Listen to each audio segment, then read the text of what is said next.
এমন কি হয়েছে যে এতজন যোদ্ধার একটাই মাত্র মতামত বাবা? শ্রীকৃষ্ণের অপমান।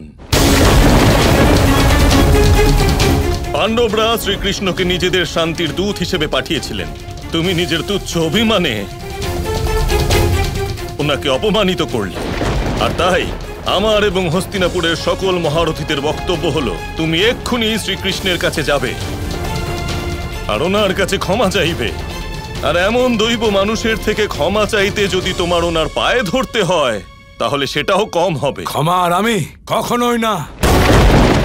আমি আপনার মতামতের সম্মান করি, কিন্তু আমার মতন হবু রাজা ও শক্তিশালী ব্যক্তির ক্ষমা প্রার্থনা কখনোই মানায় না। নিজের অহংকারের বশে এমন উন্মত্ত হয়ে গেছো দুর্যোধন, যে তুমি, যিনি কুরু বংশের ভিত্তি, আমার সামনে এত বড় কথা বলছো। মহারাজ, এই যুদ্ধ এড়িয়ে যাওয়া অসম্ভব বলে মনে হচ্ছে, কিন্তু দুর্যোধনের কুরু বংশের পাপ কিছুটা লাঘব হতে পারে। তাই আপনি দুর্যোধনকে একজন প্রার্থী হিসাবে কৃষ্ণের কাছে পাঠান। শ্রীকৃষ্ণ হলেন দৈব এবং দয়াবান। কোন প্রার্থী ওনার কাছ থেকে কখনো নিরাশ হয়ে ফেরেন না। দুর্যোধন, পিতামহর কথা শোনো। শ্রীকৃষ্ণের কাছে গিয়ে ক্ষমা প্রার্থনা করো পুত্র। বাবা, দুর্যোধন, মহাবলী ভীষ্ম প্রথমবার কিছু চেয়েছেন, আর মহারাজ ধৃতরাষ্ট্রেরও এটাই ইচ্ছা। ওনাদের আদেশের অবহেলা করা উচিত হবে না ভাগ্নে। যদি সবার এটাই মতামত হয়ে থাকে, তোমার কৃষ্ণের কাছে ক্ষমা চেয়ে নেওয়াই উচিত।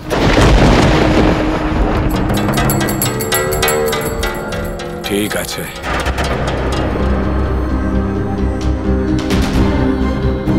আসুন মহারাজ।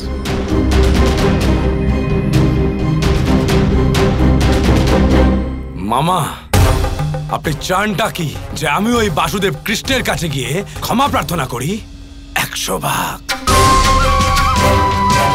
বিনম্র হয়ে যাও, হাত জোর করে ক্ষমা চাও কৃষ্ণের কাছে। যেভাবেই হোক ওই কৃষ্ণকে নিজের পক্ষে করো, যাতে ওই বলরামও তোমার দ্বারা প্রভাবিত হয়ে যায়। ভাগ্নে, খুব সাবধান। ওই গোয়ালা খুবই কুটিল। যদি তুমি এত কিছু নাও পারো, অন্তত পক্ষে বলরাম তো তোমার পক্ষে থাকবে। যদি কৃষ্ণ ভবিষ্যতে আমাদের বিরুদ্ধে যুদ্ধ করে, তো আমরা ওর নিজের দাদাকে ওরই বিরুদ্ধে দাঁড় করিয়ে দেব। মনে রেখো, বলরামের মতো বীর পুরুষ এই সংসারে আর কেউ নেই। জয় তো এমনিতেও আমাদেরই হবে মামা। যদি বলরাম বা ওই বাসুদেব কুটিল কৃষ্ণ আমাদের দিকে আসে, পাণ্ডবেরা তো যুদ্ধের আগেই অস্ত্র ফেলে দেবে নিঃসন্দেহে।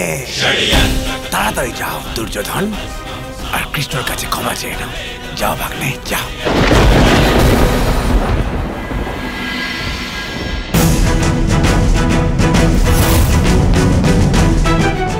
আমাদের পক্ষে মাত্র 3টি রাজ্য লড়বে, আর বাকি সমস্ত ভারত দুর্যোধনকে সাহায্য করছে, আর কেউ কেউ কোনো পক্ষই নিচ্ছেন না। ওনারা নিরপেক্ষ। এখন তো মনে হচ্ছে এই পরিস্থিতিতে যুদ্ধ একতরফা হয়ে যাবে। মানছি, এখন নিরাশার অন্ধকার আমাদের ঘিরে রেখেছে অর্জুন, কিন্তু মনে রেখো, আশার একটা আলো আমাদের সাথে আছেন।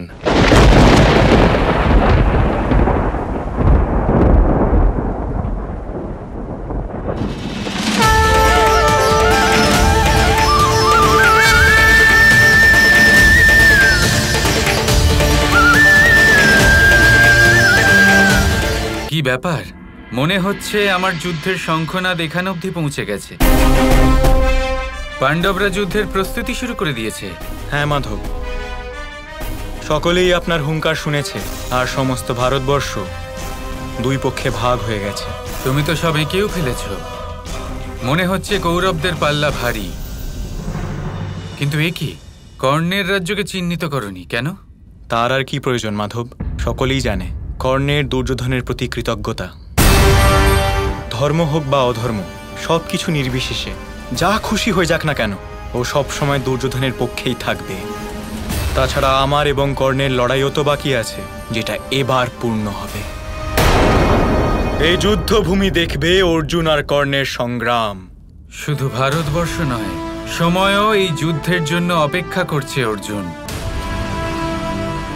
দুর্যোধনের পাল্লা যতই ভারী হোক না কেন, শ্রীকৃষ্ণ যতক্ষণ আমাদের সঙ্গে আছেন, জয় কেবল আমাদেরই হবে। হ্যাঁ, কৃষ্ণ আমাদের সঙ্গে আছেন। বলরাম দাদা, এবার তো আপনি বলুন, আপনি আমাদের সঙ্গে তো? কানাই নিজেই যখন এখানে আছে, তাহলে আশা করি যে ও আমার এই সিদ্ধান্ত অবশ্যই সমর্থন করবে। আর আমার সিদ্ধান্ত হলো এই যে এখনই নয় দাদা, আপনার সিদ্ধান্ত শোনার অধিকার শুধুমাত্র পাণ্ডবদের নয়, কৌরবদেরও আছে। কিন্তু কানাই, এখন আমি সবার একত্রিত হবার অপেক্ষা করতে পারবো না। দ্বারকাধীশের জয় হোক। দ্বারকার সভায় হস্তিনাপুরের যুবরাজ দুর্যোধন এসেছেন, আর উনি শ্রীকৃষ্ণর সঙ্গে দেখা করতে চান প্রভু। এখনই মাধবের সাথে দেখা করতে চান। প্রথমে মাধবকে অপমান করে রুদ্রমূর্তি ধারণে বাধ্য করে, এখন দেখা করতে এসেছে। সবই হলো সময়ের খেলা। যে ধারা সোজা পথে প্রবাহিত হয়, কখনো বিপরীত দিকেও প্রবাহিত হতে পারে। কিন্তু এই বিপরীত জলের ধারাকে আমি ঠিক করে দেব।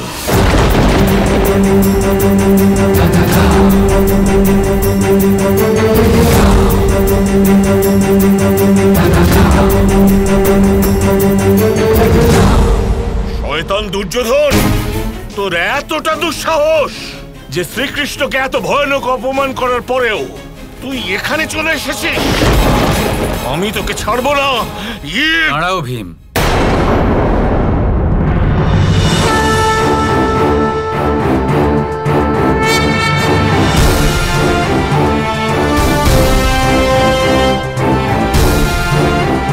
প্রণাম বাসুদেব। প্রণাম গুরুদেব। ভীম, দুর্যোধন এই মুহূর্তে প্রার্থী হয়ে এসেছে, আর প্রার্থীর অপমান আমরা করি না। প্রার্থীর অপমান অর্থাৎ আমাদের সংস্কার, আমাদের কুলের অপমান, আর তা আমরা করব না। কি ব্যাপার দুর্যোধন, আশ্চর্য ব্যাপার। ওখানে তো আমায় শিকল পরাতে চাইছিলে, এখন করজোরে আমার সামনে দাঁড়িয়ে আছো, কিছু চাইতে এসেছো। কি ব্যাপার? আমার খুব বড় ভুল হয়ে গেছে বাসুদেব। আমি আবেগের বশে আপনাকে অনর্গল বাজে কথা বলে ফেলেছি, কিন্তু আমার এখন এই বোধ হয়ে গেছে যে আমার আপনার মতন জ্ঞানী এবং দিব্য মানুষকে অপমান করা কখনোই উচিত হয়নি। তোমার নিজের অপরাধের বোধ একটু শীঘ্রই হয়ে গেল না দুর্যোধন? তোমার এই হৃদয় পরিবর্তনের কারণটা কি? নিশ্চয়ই কোনো ষড়যন্ত্র আছে। হ্যাঁ বাসুদেব, এটা ওর একটা ষড়যন্ত্র, লোভ। দুর্যোধন, যুদ্ধের ঘোষণা তো হয়ে গেছে, আর তোমার এইভাবে এখানে আসা কখনোই উচিত হয়নি। যুদ্ধের ঘোষণা আমাদের মধ্যে হয়েছে, আমার আর বাসুদেব কৃষ্ণের মধ্যে হয়নি। তাহলে বলুন বাসুদেব কৃষ্ণ, আপনি কি আমার অপরাধ ক্ষমা করেছেন? আপনি কি আমায় ক্ষমা করেছেন? নয়তো আমি আমার বড়দের ভালোবাসা আর সম্মান আর ফিরে পাবো না। না বাসুদেব, ও কখনোই ক্ষমার যোগ্য নয়। যদি অপরাধের পরে কেউ ক্ষমা প্রার্থনা করে, তাহলে তাকে ক্ষমা করে দেওয়াই উচিত। ধন্যবাদ বাসুদেব কৃষ্ণ। বাসুদেব, আমি শুনেছি যে আপনার এখানে যিনি প্রার্থী হয়ে আসেন তিনি খালি হাতে কখনো ফেরেন না। তা তো প্রার্থীর প্রার্থনার উপরে নির্ভর করে দুর্যোধন। যদি প্রার্থী এসে অধর্মীর মতো কিছু চেয়ে বসে, তা তো আমি দিতে পারবো না। আমি কেন অধর্মীর মতো কিছু চাইবো আপনার কাছে? ঠিক আছে, তোমার প্রার্থনা নিশ্চয়ই গুরুত্বপূর্ণ, কিন্তু এখন হলো বিশ্রামের সময়। তুমিও বিশ্রাম করো, আমরাও বিশ্রাম করি। সকালে ওঠার পর যা চাইবার তুমি চেয়ে নিও, কিন্তু একটা কথা মনে রেখো, এই যুদ্ধ নিরপেক্ষ তখনই হবে যখন কৃষ্ণ এতে লড়াই করবে না। নয়তো সবার এটাই মনে হবে যে কৃষ্ণ যার হয়ে লড়বে, জয় তারই হবে।